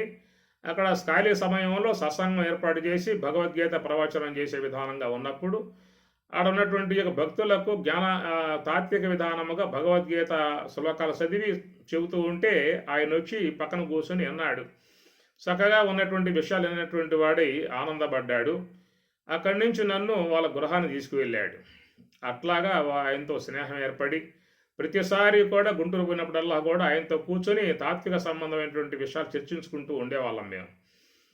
ఆయనకి మంచి భక్తి, మంచి జ్ఞానం పట్ల అపేక్ష, గొప్ప సంపన్నుడు, కోటీశ్వరుడు అన్నమాట. అన్ని కోట్లు ఉన్నా కానీ ఎంతో వినయ విధేయతలు ఎన్నో కూడా ఉన్నటువంటి భక్తి భావన కనుక అప్పుడప్పుడు వెళ్ళి కూర్చున్నప్పుడు మేము గంటల తరబడి ఆ తాత్విక అంశాలని మాట్లాడుకుంటూ ఉండేవాళ్ళం. నేను వచ్చేస్తూ ఉండేవాడిని. ఎప్పుడైతే మా తండ్రి గారు, అయినా నువ్వు వెళ్తా అని చెప్పి అంటున్నావు కాబట్టి నువ్వు ఈ అమ్మాయికి పెళ్లి చేసి నువ్వు వెళ్ళాల్సి ఉంటుంది, ఎట్లా చేస్తావో ఏం చేస్తావో నాకు తెలియదు, ఆ కట్నం ఎంత ఇవ్వాలి, పెళ్ళికి ఎంత అవుతుంది, అవన్నీ ఇచ్చి చేయగలిగితే నువ్వు బయటికి వెళ్ళు, లేని పక్షంగా ఉన్నట్లయితే ఇంటికాడే ఉండు, మేము చెప్పినట్లు వీనని చెప్పని ఆయన శాసనం పెట్టడంతో సరే ఇప్పుడు డబ్బు కొంచెం తీసుకురాంది, ఈ పని అయ్యే అవకాశం లేదు, మనం బయటికి పోయే అవకాశాలు లేవు అని ఈ ప్రకారంగా మరి నాకు పరిచయం కాబట్టి ఆయన సోమసుందరం గారు ఆయన దగ్గరికి వెళ్ళాను. వెళ్ళగానే ఆదరించాడు, టిఫిన్ పెట్టాడు, చక్కగా కూర్చున్నాం, తాత్విక అంశాలు మాట్లాడుకున్నాం. అన్నీ అయిన తర్వాత ఆయనతో అప్పుడు ఒక విషయం ముచ్చటించాను. అయ్యా నేను వచ్చింది తాత్విక అంశాలు చెప్పడానికి కాదు, కార్యార్థమై వచ్చాను. కాబట్టి ఆ కార్యం చేయాలంటే మీ సహకారం మాకు అందాల్సి ఉంటుంది. కాబట్టి ఇది సామాన్య కుటుంబం గనుక దాంట్లో నాకున్నటువంటి యొక్క ఆశయం ఒకటి ఉన్నది, ఆధ్యాత్మిక విద్యా ఆశయం. అనుగుణ్యముగా ఉన్నటువంటి విధానములు ఈ కార్యం చేయాల్సి ఉన్నది, మీ సహాయార్థమై వచ్చానని చెప్పని అన్నప్పుడు ఆయన మరో మాట లేకుండగా ఎంబటే ఇంట్లోకి వెళ్ళి ఎంత డబ్బు కావాల్సి ఉంటుందో మొత్తం డబ్బు పట్టుకొచ్చి ఆ బలమే పెట్టేసేసాడు. ఇదిగో నీకు ఎంత డబ్బు కావాలో పట్టుకొచ్చి పెట్టా, అదనంగా తీస్తూ ఉన్నాను. ఏమి అయితే తీసుకునే ముందు ఒక షరతు, ఆ షరతును పాటించేట్లయితే ఈ డబ్బు తీసుకోమని చెప్పని ఆయనకు శాసనం పెట్టాడు. సరే, నాకు పని కావాలి, ఇంటికాడ కార్యం కావాలి, సహాయపడతా అని చెప్పి అంటున్నావు, సంతోషము. అయితే నువ్వేం చెబుతావో చెప్పు, అది పాటించే విధానంగా ఉంటే పాటిస్తా అని చెప్పి అన్నాను. పాటించే విధానంగా ఉంటే పాటిస్తా అని చెప్పి అనటం కాదు, నువ్వు పాటిస్తానని చెప్పు, ఈ డబ్బు తీసుకో, అంతే తప్ప పాటిస్తాను పాటించలేకపోతానే ఉండకూడదు. నువ్వు పాటిస్తా అని చెప్పి అన్నట్లయితే ఈ డబ్బు తీసుకోమన్నాడు. సరే, అట్లాగే చెప్పండి, పాటిస్తా అని చెప్పి అన్నా. అప్పుడు ఆయన చేసినటువంటి శాసనం, నువ్వు వివాహం చేసుకోకూడదు, బ్రహ్మచారిగా ఉండాలి. కాబట్టి ఆ విధంగా ఉండి నువ్వు గనక లోక విచారంగా జరగలిగినట్లయితే ఇది తీసుకో, నీ కార్యం చేసుకోమని చెప్పనే మాటగా ఆయన శాసనం చేయటం, అది ఈశ్వరాజ్ఞగా పాటించి దాన్ని తీసుకుని ఆయనకు మాట ఇచ్చి అది తీసుకుని వచ్చి ఆ కార్యం జరిపి ఆ తర్వాత తండ్రి గారి దగ్గర అనుమతి తీసుకుని బయలుదేరిన విధానములో జరుగుతున్నటువంటి ఆధ్యాత్మిక కార్యక్రమాలు ఇవన్నీ కూడా. ఎందుకంటే చాలా సందర్భాలలో మన స్వరాజ్య సంఘంలో చాలామంది ప్రశ్న వేసేవారు, ఏమయ్యా మన స్వరాజ్య సంఘం లక్ష్మయ్య గారి వివాహం చేసుకున్నాడు, మిగతా గురువులంతా వివాహం చేసుకున్నారు, నువ్వెందుకు ఈ మార్గంలో పోవు అనే విధానంగా మన స్వరాజ్య ఆశ్రమంలో చాలామంది వేసినటువంటి ప్రశ్నలు.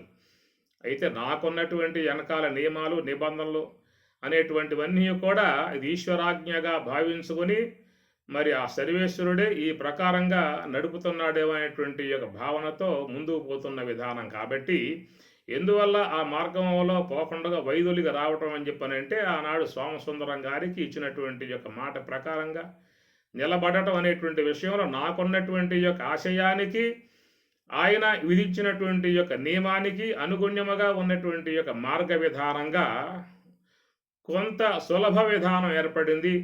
ఎక్కువ సమయాన్ని ఆధ్యాత్మిక మార్గం గడపటానికి కూడా మంచి అవకాశం ఒకటి ఏర్పడింది.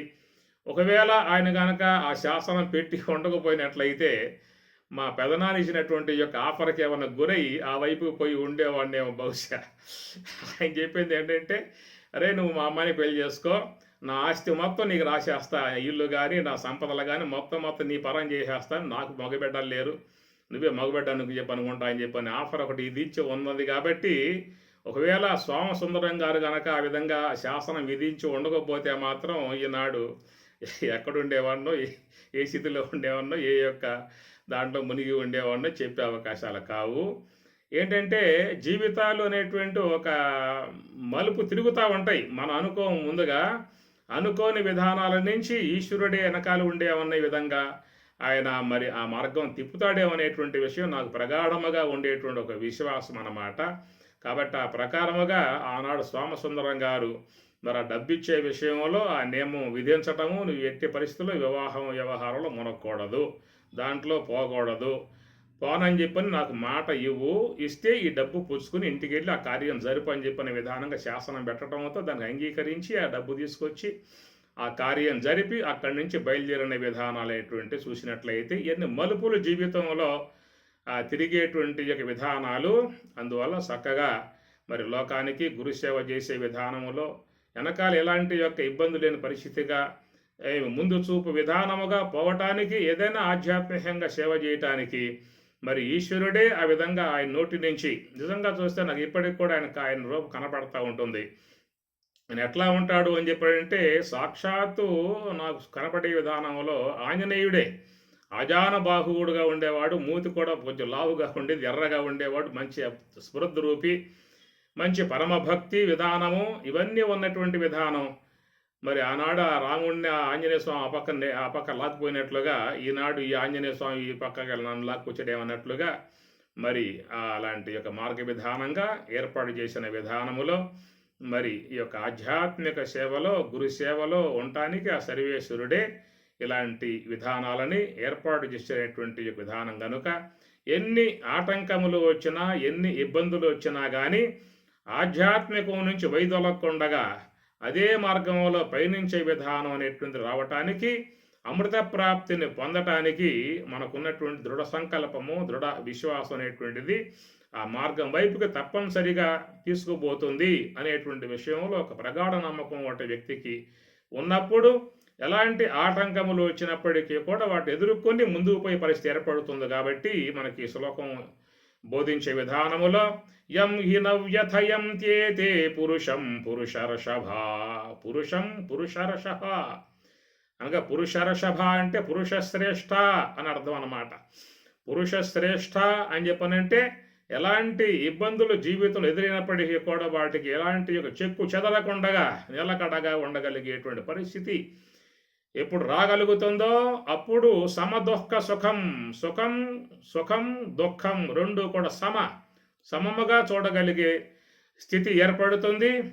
అలాగా చూడగలిగేటువంటి స్థితి ఏర్పడ్డప్పుడే ధీరం, అట్టి ఆ ధీరుడే అమృతత్వాయ కల్పతే, అమృతత్వాయ అమృత ప్రాప్తిని పొందుటకు కల్పతే సమర్థుడు అగుతాడు అనేటువంటి మాట ఆధ్యాత్మిక మార్గంలో పయనించేటువంటి వారికి మంచి స్థైర్యాన్ని, ధైర్యాన్ని ప్రసాదించి మంచి మార్గాన్ని ఉపదేశించి ఎలాంటి ఇబ్బందులు వచ్చినా, కష్టాలు వచ్చినా వైదొలగకుండగా, జారిపోకుండా వెన్నుతిరిగి వెన్ను చూపించి పారిపోయే విధానం లేకుండా ధైర్యంగా ఎదుర్కొనేటువంటి విధానాలుగా మనకి ఇచ్చేటువంటి ఈ రెండు శ్లోకాలు కూడా మాత్రా స్పరిశాస్తు కౌంతేయ శీతోష్ణ సుఖ దుఃఖదాః ఆగమాపాయినః అనిత్యాః తాన్ను తితిక్షస్వ, అక్కడేమో తితిక్షస్వ ఓర్పు అనే భావం చెప్పాడు, ఇక్కడేమో అమృతత్వాయ కల్పతే ధీరం అనే మాటగా